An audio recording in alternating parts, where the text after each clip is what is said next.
Welcome to FedScoop TV. We're here at the Dell Digital Transformation Summit. I'm Wyatt Cash, and joining us is Congressman Gerry Connolly of the 11th District in Virginia.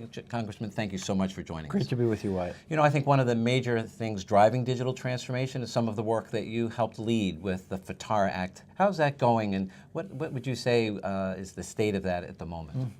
Well, you know, for us, the framework for digital transformation in the whole federal government is the Vitara Act. The Federal Information Technology Acquisition Reform Act, a mouthful. Our hope had been that we could use that to modernize how we manage and procure IT in the federal government, which is a $92 billion a year market, to streamline the process, to better manage projects and to break them up into bite-sized pieces with milestones so that if something went wrong, we could fix it, as opposed to having these long, endless, multi-year, multi-billion-dollar systems integration projects or whatever that never have an end, and when something goes wrong, it never gets fixed, wasting lots of taxpayer dollars.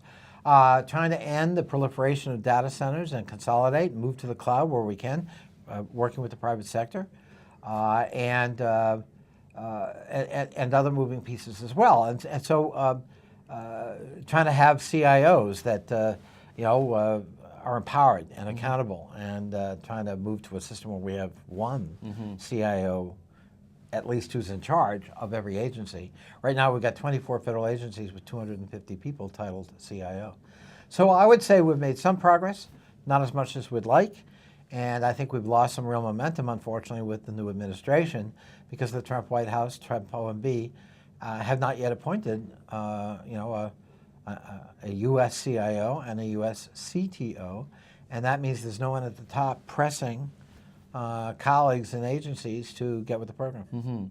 Well, I know there was some discussion today about the White House executive order, and we're still waiting for some reports and recommendations. What's your take on that executive order, and will it help reestablish some momentum for IT modernization? Well, I think the executive order is well-intentioned, but if you don't have people to implement it, where's it go? Who's going to stay on top of that executive order? The head of OMB has lots of things on his plate. So we need a CIO and a CTO who are charged with that mission. We also need respective permanent CIOs in every one of the 24 agencies. 10 of those 24 positions are vacant, and the 11th was filled just this week. So that means there's no one in the agencies who's also on top of the mission and making sure we're implementing the provisions of that executive order, many of which mimic what the goals we set in Vitara several years ago. And how do you see the MGT Act either helping or augmenting some of the efforts? I'm proud to be the original Democratic co-sponsor of the MGT Act, and I think it's a useful subset of Vitara. So it's a missing piece that provides some upfront capital, not a lot, but some, to incentivize agencies to retire their legacy systems and make the investments they need in new, modern 21st century systems. And secondly, it provides a mechanism for, to the extent you effectuate savings by implementing Vitara, you can keep them and reinvest in the enterprise, as opposed to those savings just going back to the Treasury. And that's a simple tool, but it's a way to incentivize compliance to your original question, how's it going? Well, we need some tools to incentivize people to get with the program and get moving. And we hope MGT will be one of those carrots to incentivize. Great. One last quick question. How would you characterize where government is in rethinking the way it interacts with constituents so that it's providing the kind of services that we've come to expect from the private sector? I think some agencies do it well, some agencies do not.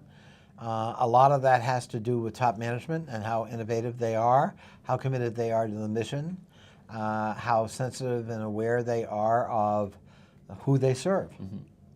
And we've had problems, for example, with the Veterans Administration. I think we have a VA secretary who gets that and wants to make them much more customer-oriented.